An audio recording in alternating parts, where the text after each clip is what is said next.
Hi, hello, నమస్తే. ఒక మంచి విషయం. కీర్తిశేషులు కోట శ్రీనివాసరావు గారి పవర్ఫుల్ డైలాగ్. ఒరేయ్ అమాయకుడా, వెంటుంటాం నీ వెంటే ఉంటాం అన్నవాళ్లే వెన్నుపోటు పొడుస్తారా. వాళ్ళు బంధువులైనా, బామర్దులైనా, అన్నదమ్ములైనా, కన్న కొడుకులైనా తెలుసుకోరా వెధవ. తోడుంటాం, నీతోనే ఉంటాం అన్నవారు నిన్ను అధఃపాతాళానికి ఇక లెయ్యకుండా తొక్కేస్తారా.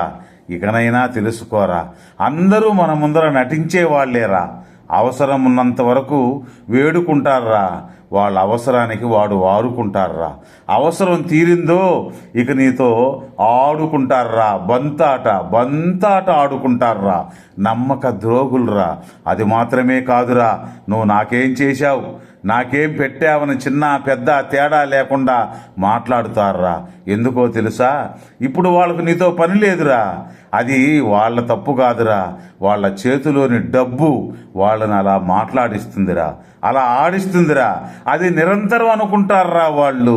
ఈ దేశాన్ని పరిపాలించిన ఎందరో ముస్లిములు, రాజులు, ఆంగ్లేయులు, మంత్రులు అందరూ మట్టిలో కలిసిపోయారా. వీళ్ళెంత, వీళ్ళ బతుకెంత? 4 పైసలు చూసినంత మాత్రాన కళ్ళు నెత్తికెక్కకూడదురా. కోట్లు సంపాదించిన వారు కూడా కడాకాలంలో కూటికి లేకుండా సచ్చారురా. కొంచెం నేల మీద నడవండిరా. ఎంత ఎగిరితే అంతకు రెట్టింపు వేగంతో కింద పడిపోతారా.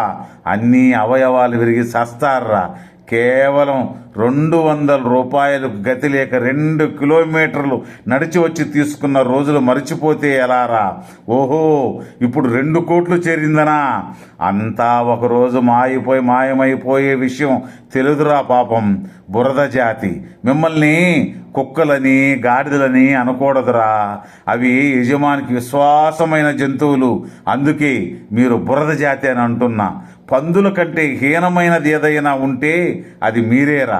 మిమ్మల్ని తలుచుకుంటేనే పాపంరా నీచుల్లారా, పోండ్రా అని ఆవేశంగా తనను ఆశ్రయించి ఆయన్నే ఎదిరించిన వారి కోసం ఒక మూవీలో చెప్పిన డైలాగ్ ఇది.